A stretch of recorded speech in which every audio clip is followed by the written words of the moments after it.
Ladies and gentlemen, welcome back to Royal Instinct. Today we're going to be watching a video made by some guy about why Gen Z are quietly giving up. Okay. Gen Z is the generation who literally grew up on the internet. Um, they were in the late teens, early 20s, when when the pandemic happened. They were socially isolated more than anyone because they didn't, they through their developmental phase, missed out on the ability to see their friends. They didn't interact, and ended up with a lot of social anxiety. Ended up with a lot of just general anxiety about their future prospects. They understand that real life isn't played out in real life anymore. Reality lives aren't being played out face to face anymore. Real life happens online now. Okay, we are moving away from living on this planet to living our lives out on the internet. Okay, we are going to be plugged into the metaverse, and the people who are going to prosper on the in the metaverse, on the internet, are the people who are visible. And how do you become visible? um you can see on Instagram, what are the biggest accounts, the ones who have the biggest following. Okay, so fame and influence, becoming an influencer, is very important in today's society, and a lot of Gen Z realize that. And the people who are earlier adopters, or on the social media platforms, they have some leverage. They have already established themselves, and for new entrants to establish themselves, it is very difficult. Okay, and Gen Z realizes how hard the task at hand is. Whereas before you might need to, everyone wanted to be popular at school, um, but you were competing with a few hundred people, maybe, right, 1,000 people at most. Now you're competing, with the whole world.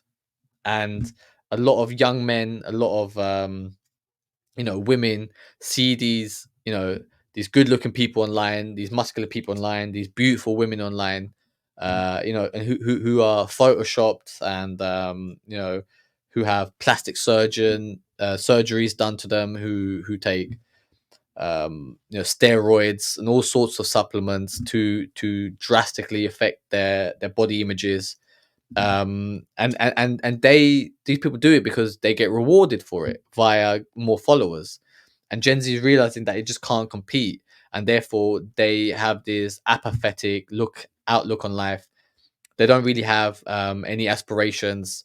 They don't have any self efficacy. They don't have the ability to pull themselves together and be disciplined enough to work hard to achieve some sort of goal. Because you know before, if you were, if you worked hard, went to university, worked hard, got a job, married, married a girlfriend, and had a family, and your hope was to get into the middle class. Now the middle class is getting decimated, right? Even the middle class is poor. We're going through um an energy crisis, a cost of living crisis, where people just can't afford basic utilities, basic, uh I mean, not even luxuries, just basic necessities to life, right? Like healthcare, for example. So being middle class doesn't get you anything even in today's society. So um and Gen Z are giving up because they realize that they don't understand what their options are, because AI is here and it's going to displace a lot of people from their jobs, and they're going to end up unemployed and made redundant, right? And you know elites want you to own nothing. House prices are as expensive, compared to wages, which have stayed stagnant. And people are really feeling hopeless. And what I'm here to tell you is that the last thing left, and you have only have a small window of opportunity left to get your house in order, for you to sort your life out, because the only real job that is left is um, to become a social media influencer, to make it big online, for you to have a following, for you to be seen as someone who is important, right? Because that's who has the best opportunities in life. Famous people getting the best brand deals, they're getting access to the most exclusive restaurants, exclusive holiday resorts, the most exclusive nightclubs, um, the most exclusive social circles. Um, and if you don't have the ability to garner fame, if you're not doing anything in life and being socially rewarded for it on Instagram, on Twitter, or whatever, people will see you as a nobody.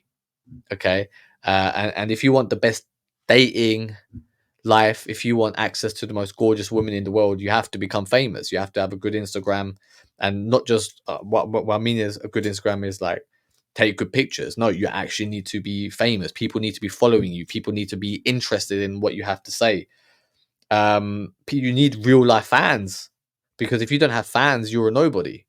Okay, and everybody and women want to date a somebody, and the more fans you have, the more followers you got, the more she recognizes that you are somebody. Okay, women recognize that for them to get famous, they just got to be pretty and be sexually provocative online, and they can get a lot of attention from men, and they don't value that type of attention from men anyway. They just do it just because, to inflate their own figures, to inflate their own ego.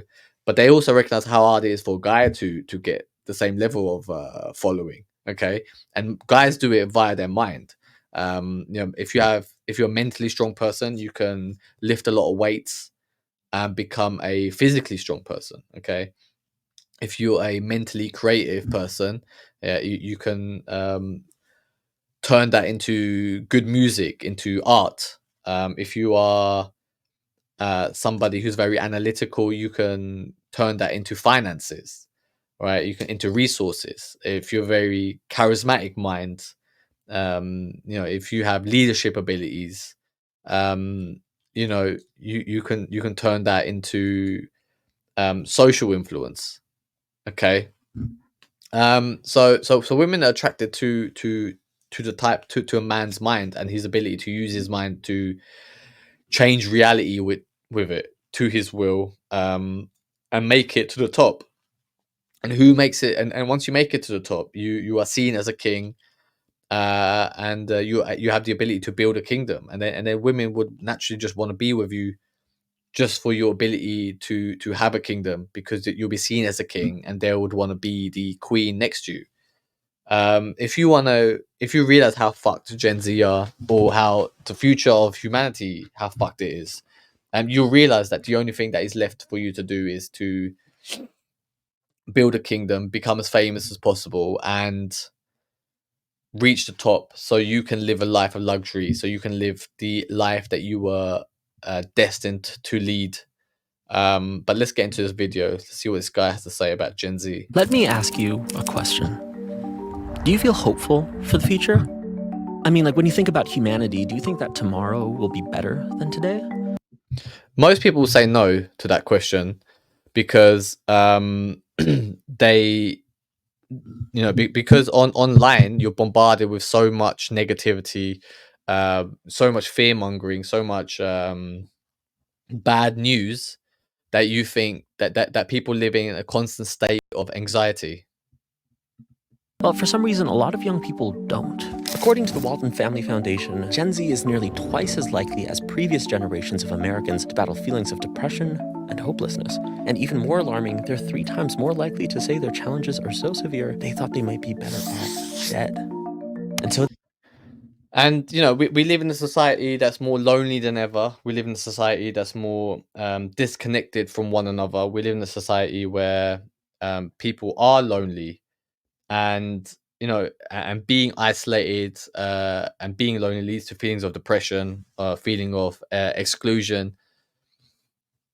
And it weakens your immune system. It weakens your mind as a person. It weakens your self-belief in your ability to achieve something. Okay.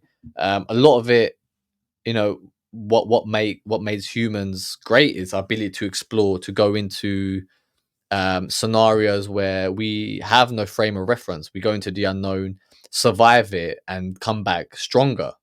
Okay. And Gen Z don't have the ability to do that because it has lost faith in itself. It looks outside of itself for guidance, and it looks for answers because it's too afraid to make a mistake. Life is all about making mistakes and learning from them and coming through it. That begs the question, why is Gen Z so hopeless? And more importantly, what can we do about it? Well, after doing some research into generational psychology and philosophy, those are the questions I'm going to attempt to answer in this video. And I want to do so in 3 parts. First, the problem, how we got here, and data that shows us what is actually happening. And surprisingly, it's not because Gen Z is more open about their mental health. Next, the causes, 3 reasons why this is happening. And lastly, a possible solution that combines the best of Western philosophy and Eastern wisdom. So buckle up, get ready, and let's address. I mean, most people's solution to these problems would be, make more friends, have more hobbies, put yourself in social situations, and they're all wrong. They're all wrong because we are moving more and more online, right? Like, technology is the reason for us feeling so fucked, and most of humanity won't make it. Okay, and I hate to be the guy that's all doom and gloom, right? But most of you won't make it. Okay, and that makes a lot of people angry. That makes a lot of people feel even more hopeless. But I'm also here to tell you what the solution is. AI will displace most of you, right? So most of humanity is going to be made redundant. Most of humanity will not have a job. And the only thing that is left for you to do is to have a social media presence and become as famous as possible, so you can protect yourself, so you can protect your finances, so you can protect your financial future, so you can become as rich as possible. And because will be a good person, because you are a psychopath, you'll be able to help your followers lead and live better lives. The people at the top don't want you to win. Okay, they want you isolated. They want you feeling depressed. Okay, so the last option that you have left now is for you to have a presence online, right? Be seen as a king, build your kingdom, so you'll be able to help the next generation survive these turbulent times. The problem. When it comes to generational trends, Dr. Jean Twenge is the go-to expert. I research generational differences. She's the author of 7 books and more than 180 scientific publications about generational differences and social psychology. So today, I'll be leaning heavily on her work. That being said though, her work is an iceberg. So if you want to learn more, I've left all of my sources in the description below. Anyways, let's look at some graphs. In the data coming out around 2012, 2013, there started to be some odd trends. More and more teens. Let's just, what was the year he said? Graphs.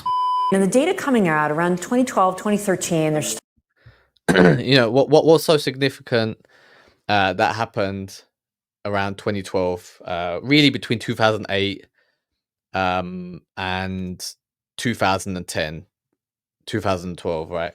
You have a few events happening in the world. You had the great financial crisis. You had the world going to a deep recession.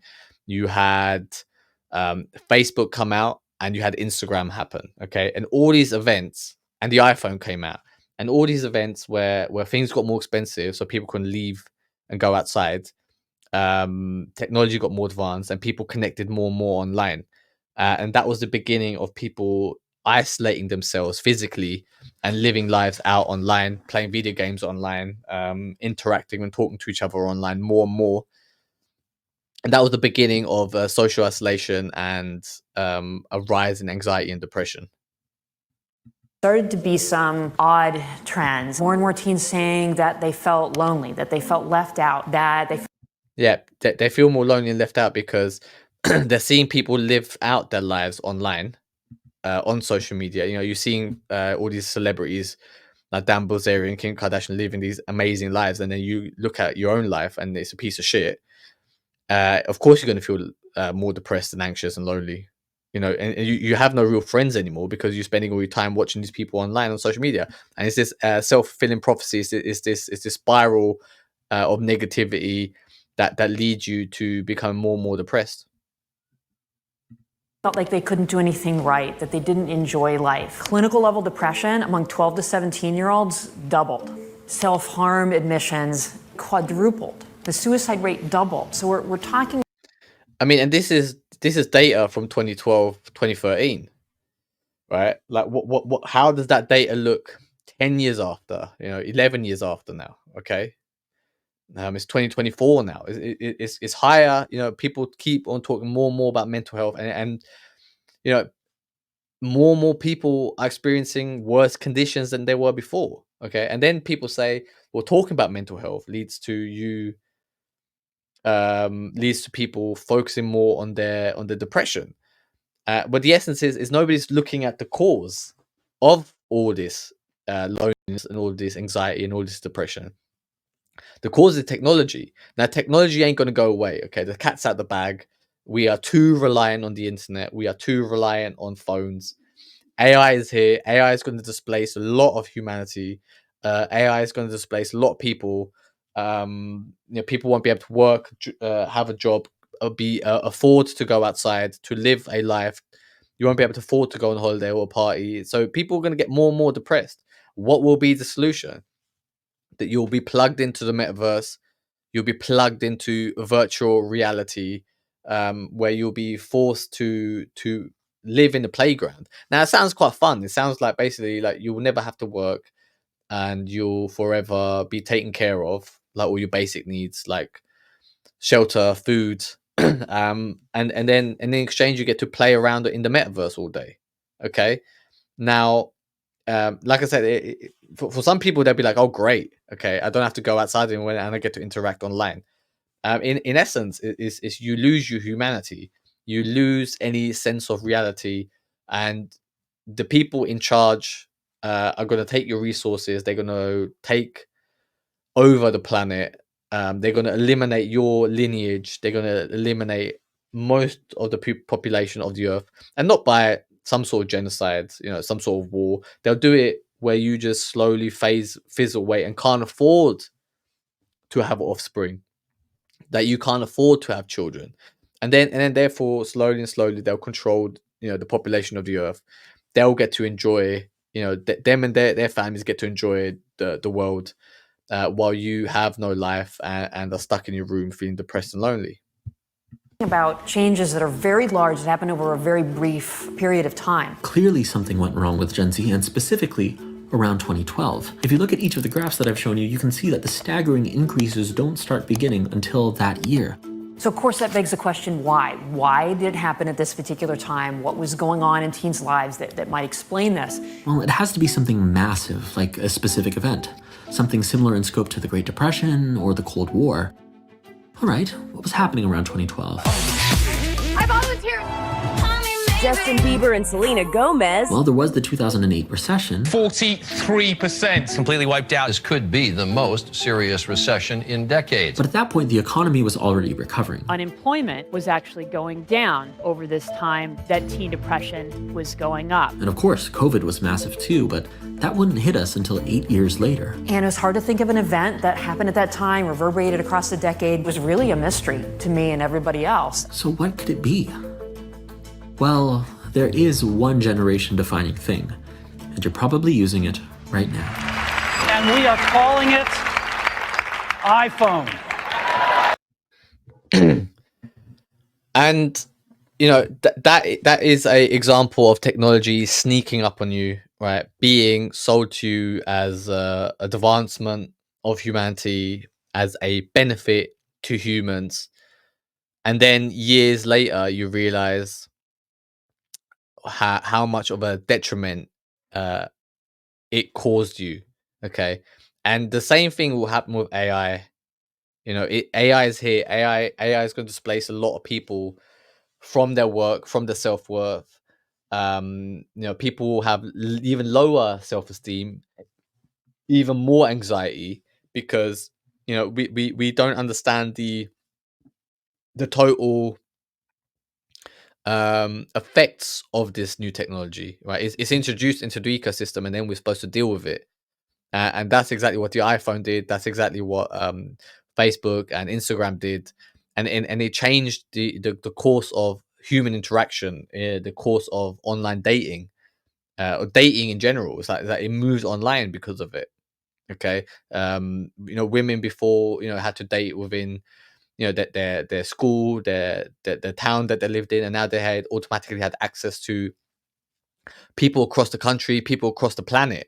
Okay, and you know a lot of women now only want to date amongst the elite level men who are millionaires and billionaires, and if you just have a regular job, you just can't compete, and people realize that. Okay, people realize that, so and then that is why that they're giving up.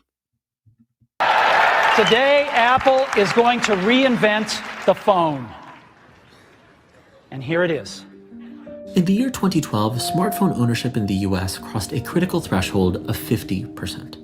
This was the fastest adoption of any technology in human history, and Dr. Twenge argues that this is the most likely cause behind Gen Z's mental health issues. It's difficult to identify any other big social change that happened around 2011 or 2012 that might be linked to mental health other than smartphones. And she bases her argument off of 4 pieces of evidence. 1, the timing lines up perfectly. Here's teen depression, smartphone ownership, number of hours per day that teens spend online. Now, of course, correlation isn't causation, but this does help rule out other factors such as the economy, anxiety over school shootings, environmental concerns, the 2016 election. Yeah, because just the smartphone, it gives you access to news online 24/7. It gives you access, and I hope they talk about Instagram there as well, because Instagram was really what started a lot of fear of missing out in people, a lot of FOMO, because they realized that they were living shit lives while other people were living super lives. Before, you saw those things in the magazine maybe, but now you're seeing daily posts of thousands of people around the world living the life that you should be living. This helps to rule those out. Number 2, it's impacted day-to-day life like crazy. Teens started spending a lot more time online and a lot less time with each other face-to-face, and a lot less time sleeping. And that is a terrible formula for mental health. 3, smartphone ownership affects everyone, whether or not you participate in it. Social media is social. It doesn't just affect the people who use it, it affects the people who don't use it. Because then if you're not on it, you're left out. And lastly, number 4, the disproportionate impact on girls. Meta's internal research found that, especially for teen girls, many of them trace their body image issues to spending a lot of time on Instagram. And it is particularly toxic for girls. I mean, think about Instagram. I mean, obviously she's talking about girls, but it's also toxic for guys, because a lot of these girls are seeing these beautiful model-esque women online there who are airbrushed, and the photos are edited to make their boobs look bigger, to make their waists thinner, to make their legs longer, whatever have you. And then these girls compare themselves and can't compete. But then, they'll either go down the route of hurting themselves, or they'll be like, that's what they aspire to be.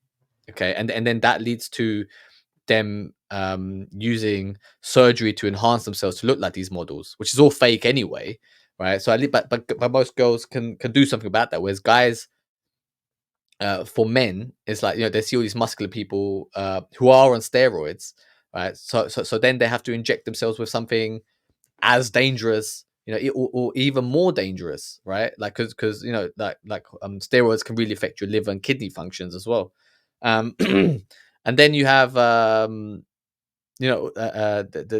type of men that these women date are all millionaires, right? So then you have to, for a while, people were faking their wealthy lifestyles online, and then people got found out very quickly on that. So a lot of Gen Z are realizing that they have to be uber wealthy to have any type of life, that they have to be super good looking to have any type of life, and they're either getting depressed by it, or they're risking their health, their physical health, and their mental health in trying to aspire to reach that outlet. And that's why, like, you say, what's the solution, right? People are not going to log off. People are not going to stop consuming that content. You just have to realize that you have to win at that game, that you have to get to the top. And most people won't. Most people will fail, right? But I'm looking for 100 people who have the ability and the drive, who realize it's their destiny to be at the top, who want that life of an elite, who want that life of luxury. And my hope is that I'll help you build your kingdom and help you get to the top. And in exchange for me helping you, that you remain a good person and help the next generation not fall into this evil trap of constantly comparing yourself. That you'll be a better role model and help your followers achieve a better life, than than what previous generations of role models did to Gen Z. If you want Gen Z to survive, you have to become the savior for them. And the way we do it here is by climbing the ranks of fame, by becoming famous ourselves and displacing, these false role models, these false idols, and building your own kingdom so you can live a life of luxury yourself, so you can enjoy the spoils of war, but also be a better example to the next generation. And Instagram at base is a platform where primarily girls and young women post pictures of themselves and ask other people to comment. Jesus, brutal. But I want to go a step further. You see, I believe that smartphones were just the beginning. Their adoption in 2012 was just a catalyst, but it is no longer the persistent cause these days. I believe that it was just a gateway into a whole new reality, a hyper reality, that when compounded with the other factors that I'm going to talk about, feels pretty damn meaningless. And he's talking about this hyper reality, and that was during the late stages of 2010, of the 2018, 2019, 2020, right? That's when we were already in hyper reality. The next phase is the metaverse, where it's going to be, it's going to be dog eat dog. It's like there's only a few people will survive. This thing is never ending, right? It will never stop. Like it started and it caused a ripple effect that will destroy most of humanity. The people who survive they'll be fine. Okay. And the last thing that's left is for you to make sure that you are on the right side, that you survive. Okay. There is no alternative, right? AI is going to displace you in your job. So you have a small window of opportunity before AI becomes good enough to start making human-like content, that you become a content creator and garner a following. Because if you don't, you're going to get left behind, and you're gonna, and the future will be very, very bleak for you. Coming to bed, honey? Yes, dear.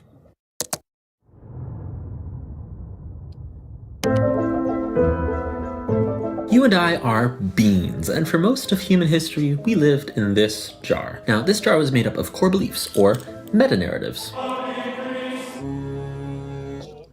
And while this can definitely restricted our freedom, it also kept us together. And this is known as pre-modernism. I sure do love hanging out with my good friends. God, community, and truth. You guys are the best. No modernism, you're the best. But the world that we live in today has opened that jar, dumped all the beans out onto a table, and thrown the jar away. Now, without those pesky, restrictive meta-narratives of the past, you're free to be whatever kind of being you want to be. Without religion telling you who to be, you're free to choose whatever spiritual path is true for you. Without traditional gender roles telling you how to behave and who to be, you're free to be whoever you want. This is postmodernism. Hey guys, what's up? Oh! Yeah. I mean, that jar example is very good. The cat's at the bag, the beans are at the bag, and we are in uncharted territory. We are moving towards a dystopian future. I just want to say, humans, compared to a lion, right? Like we are physically at a disadvantage. Okay, lions are way more powerful, and a one-on-one, a lion would beat a human, right? No problem. The reason why humans were able to take over the world, while we were able to become the apex, top of the food chain in our environment, is because we were smarter than lions. We were able to have more knowledge, coordinate and communicate with each other, to in essence reduce lions into prisons, which is what zoos are, for example, right? And we were able to control all animals around the world, every single one. There's not one animal species that we don't control.